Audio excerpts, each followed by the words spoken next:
विचारणार.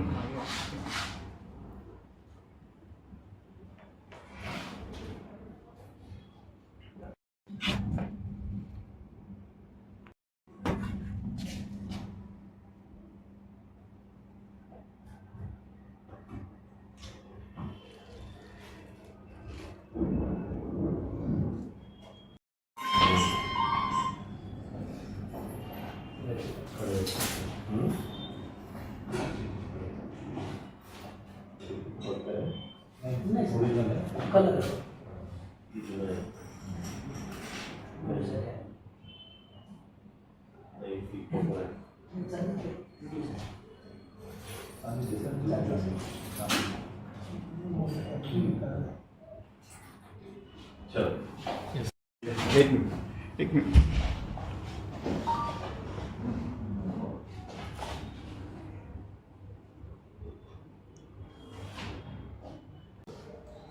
एकोणतीस मे रोजी जळगाव शहर पोलीस स्टेशनच्या हद्दीमध्ये मैत्री कलेक्शन्स या दुकानामधून काही जीन्स पॅन्ट आणि रक्कम चोरीत गेले होते. त्यानुसार FIR दाखल झाले होते.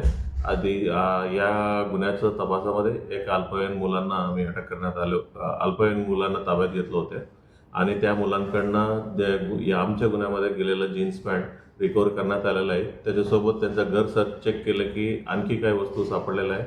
त्या वस्तूमध्ये काही सिल्वरचं ऑर्नामेंट वगैरे सापडले होते. ही वस्तूचं नेमकं कुठून आणलं या विषयावर अधिक तपास केल्यानंतर मालेगावमध्ये किल्ला पोलीस हद्दीमध्ये तन्मय ज्वेलर्स या दुकानामधून त्यांनी चोरी करण्याचा कबुली दिलेला आहे. तिथं सर्व मिळून 11 लाखाचं मुद्देमाल तिथं गेलं होतं आणि आमच्या गुन्ह्यामध्ये आता सध्या आम्ही 6.5 किलोचं चांदीचं मुद्देमाल आम्ही जप्त करण्यात आलेलं आहे या अल्पवयीन मुलांकडनं.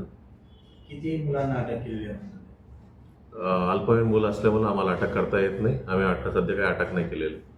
किती मुलं आहेत ते ताब्यात घेतलेले? 2 मुलांना आता ताब्यात पोलिसांनी निष्पन्न केलं होतं आणि आणखी 2 मुलं आहे असं निष्पन्न झालेलं आहे. कुठून चोरली सर त्यांनी एवढी चांदी? काही तपासात समोर आलं आहे का?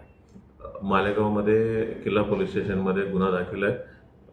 तन्मय ज्वेलर्स म्हणून या दुकानामधून त्यांनी चोरी केलेलं आहे. 2 जून या दिवशी रात्रीच्या वेळी त्यांनी घरफोडी करून या दुकानामधून एवढा सिल्वर चांदीचा वस्तू त्यांनी चोरी केलेल्या असे निष्पन्न झालेले. त्यांच्यावर यापूर्वी काही गुन्हे दाखल आहेत?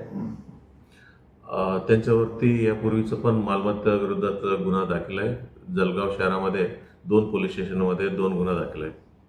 सर, हे जे मुलगा आहे महागडे कपडे न मिळाल्या कारणामुळे यांनी ही चोरी केल्याचा प्राथमिक अंदाज आहे का? आता सध्या त्यांच्याकडे विचारपूस केला तेव्हा त्यांनी सांगितलं की म्हणजे त्यांना असे चांगले कपडे घालण्याची शौक असल्यामुळे त्यांनी चोरी केलेलं असं त्यांनी सांगितलेलं आहे. आणखी काय आरोपी कसे या प्रकरणात? आणखी काय 2 आरोपी आहे म्हणून आम्हाला प्राथमिकता माहिती पडलेलं आहे. त्या आरोपींचं कोण आरोपी आहे, त्यांचा काय रोल आहे, ही सर्व गोष्टी आम्ही तपास चालू आहे. सर, एका गुन्ह्यामध्ये 2 गुन्ह्याचं निष्पन्न उघडकीस आलेलं आहे.